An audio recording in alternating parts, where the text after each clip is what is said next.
What's up, YouTube? It's your boy Chops. What y'all up to this morning? Sitting here listening to Chevy Box Rider video when he about to do to the C10. Decided to go live a little bit. Start, getting used to you guys doing this, or getting used to going live. Talk a little bit about what's up next for the box. What's up next for my C10. Well, both my C10s. Oh man, it's all good. Um, you know, Oh man, give y'all Chevy Box Rider, he got me motivated this morning to do a video. lane all the way out. Put my face out there with my videos. Hardly show my face in none of my videos. I know one thing I need to do is put some lotion on these hands of mine. Let me do that. Sitting here in my office. Only one at work right now. I'm gonna wait till somebody chime in and see where everybody at. I know it's early. People still rolling over. I'm an early bird. Early bird. Yeah, ain't nobody chimed in yet. That's a little bit. Let's wait a little bit. Oh yeah, that's much better. Much better. Yeah, sitting here listening to Box talk about what he got going on next with his Chevy, sipping on that glass of wine. I'm feeling that. Job. Oh, no doubt, 89, no doubt. Yeah. What's up? Matter of fact, you get any more parts for your motor, man? I'm gonna pause it. 89? I know it's early. Gonna sit here and wait a little bit. Start talking. Nobody chimed in yet. I know it's early. Hell, you might as well do it when you're feeling it.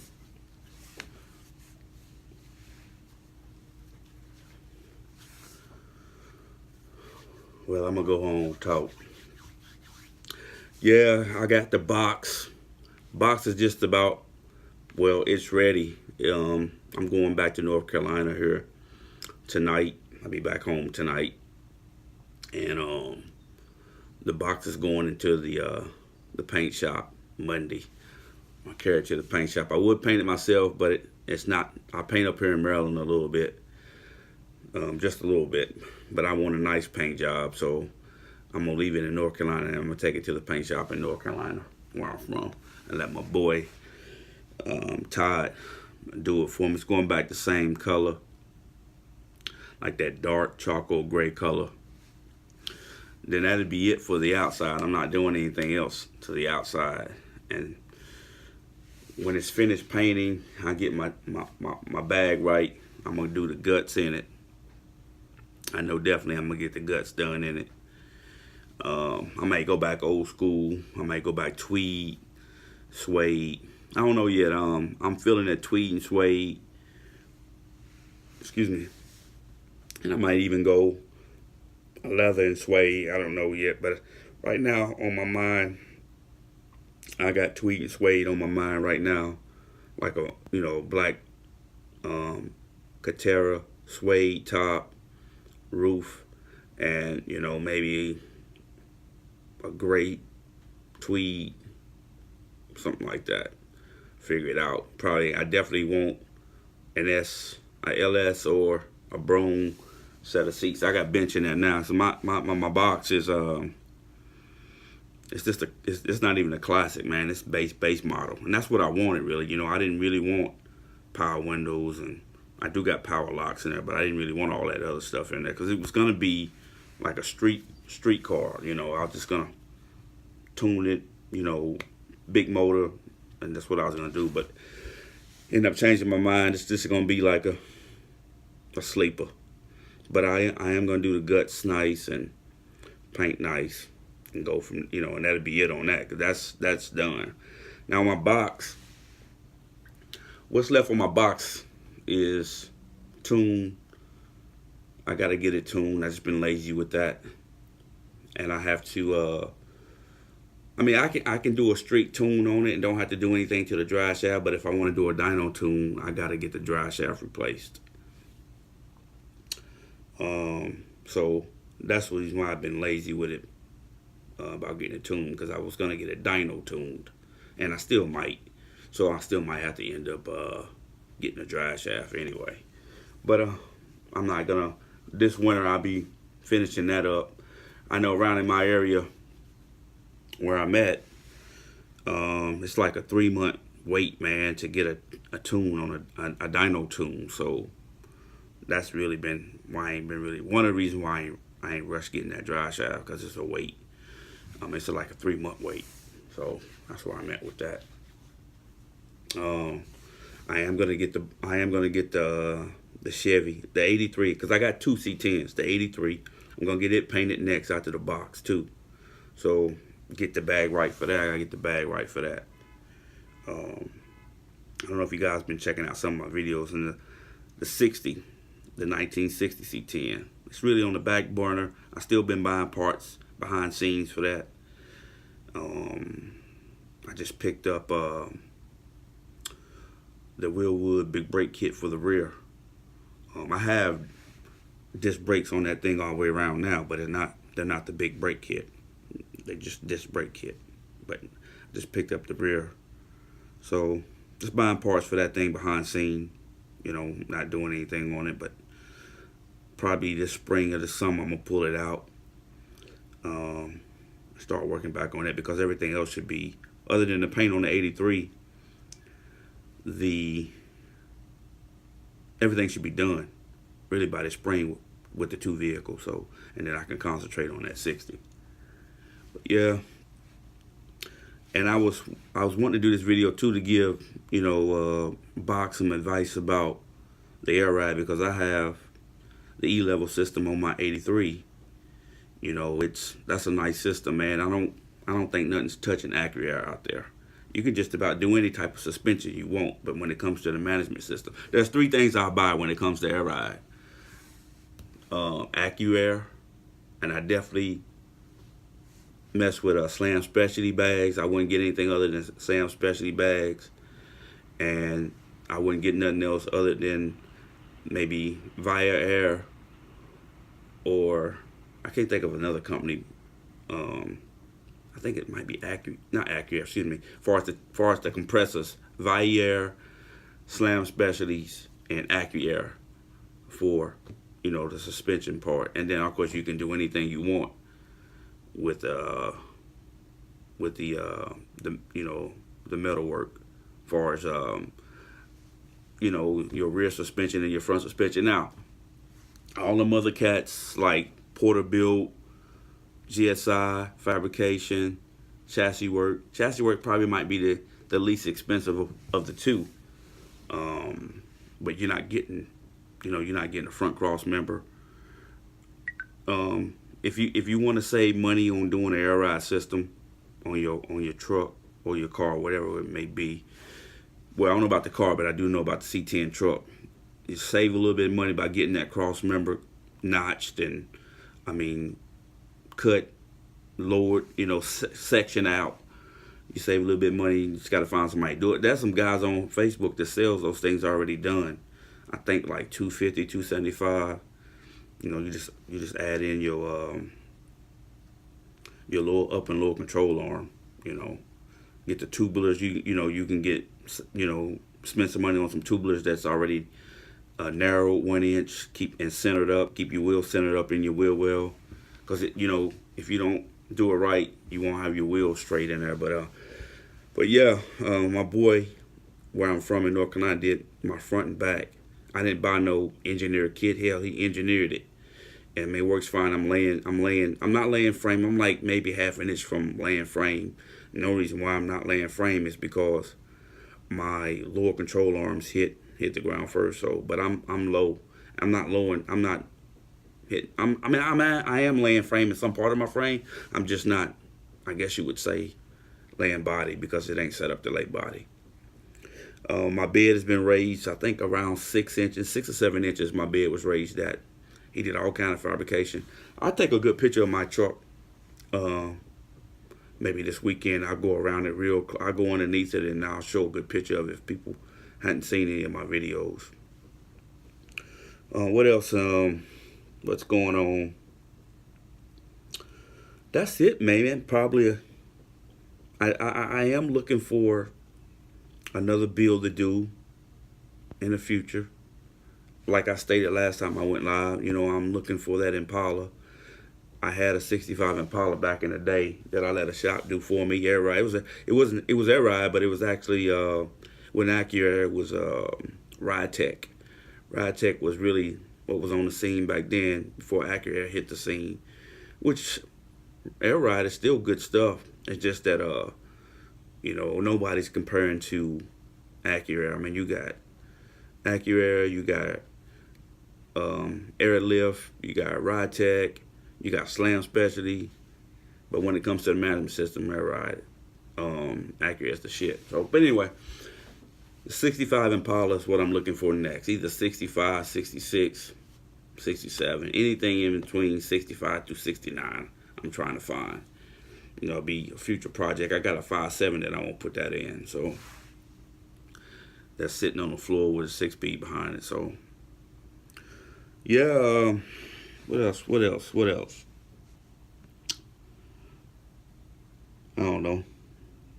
Just one thing. Just gotta finish. I got so much shit on the fire. I just need to finish one of them completely, which I'm thinking the box will be completely done. Other than the paint. Of course, I'm putting in the paint shop Monday, and the system. I want to put a stereo system in, which I have everything.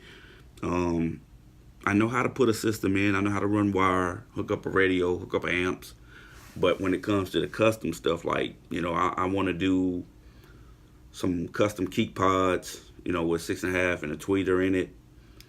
I want to put the 4x6s in the dash, in the stock location. I'm putting a double DIN in there. I got the double DIN piece. You take the old radio DIN out. Not DIN, but the kit. I got a kit that you can put a double DIN in.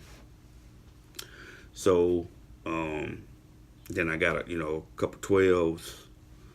I want to put an amp on each sub, and I'm running 4 6x9s in the back, and I want to put a amp on those, and then the amp up front for the front stage, and run a second battery. I'm thinking about running I am gonna run either a Rockford Falls Gate 3.60.3 or the 3.60.2. I got both, so I don't know which one I want to run in there, because one of them is for my 60. System's already in the 83. I ain't doing nothing else to that. That's done. But yeah, just the system in the box. I gotta do a system. I gotta do alarm, which I have the alarm for it already. Finally getting somebody on here, 2 people. Holler at me.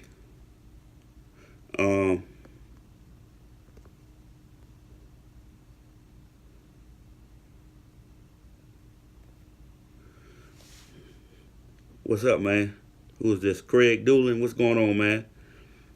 I didn't have my chat on. I couldn't see what y'all was writing. Now I see it now.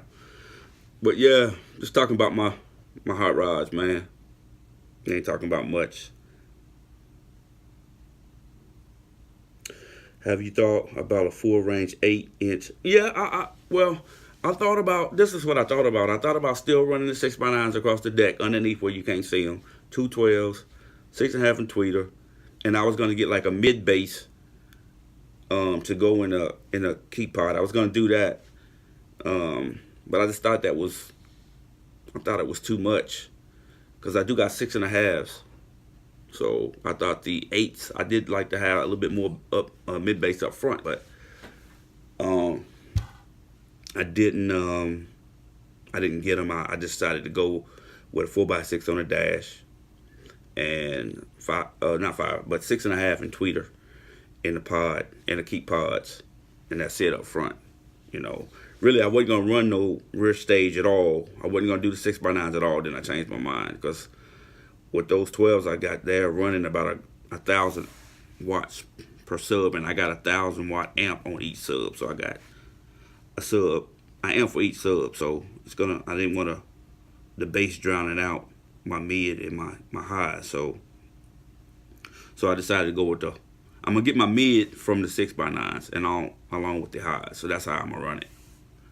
I'm gonna let probably the 3.60.3 handle all the signal processor. So that's how I'm gonna run it. I recommend looking at Diamond Audio 8s.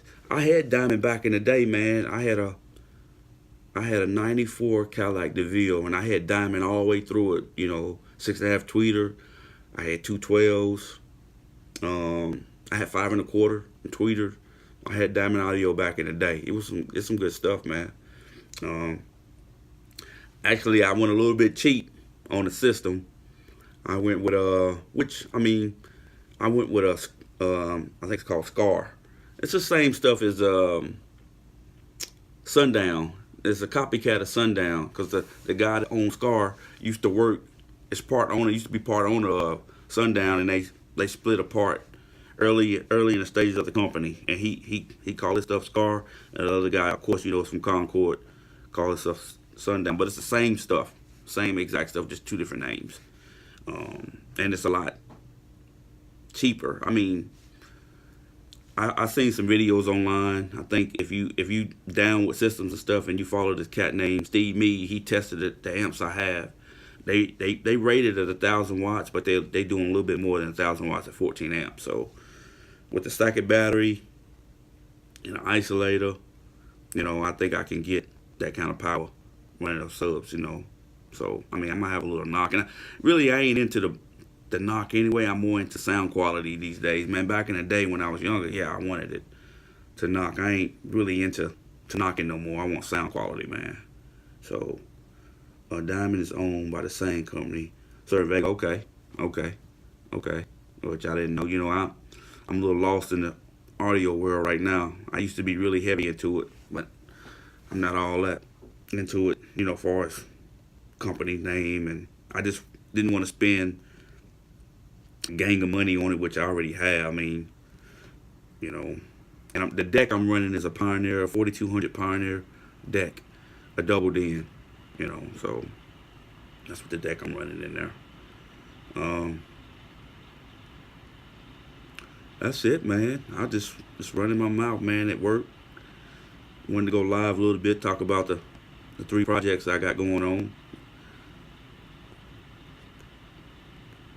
Yeah, okay. That's Diamond. Yes, I mean Diamond. Honestly, man, I never seen any advertisement for Diamond. I just had it. I just, before this YouTube scene, I just heard it in some cars, and I got it. I just, I bought it. I think I bought it from, it was either Florida or California when no, it was actually here, Maryland. No, Mississippi. When I bought that Diamond stuff. So. But yeah, I mean, I would run it again. I would buy it again. No doubt I would buy it again. Yeah. All right, man. Look like Craig, you was the only one on here. There was somebody else on here. They left though, so. But I'm going to get off here. I'm at work. Boss just stepped in here. So I'll holler at you guys later.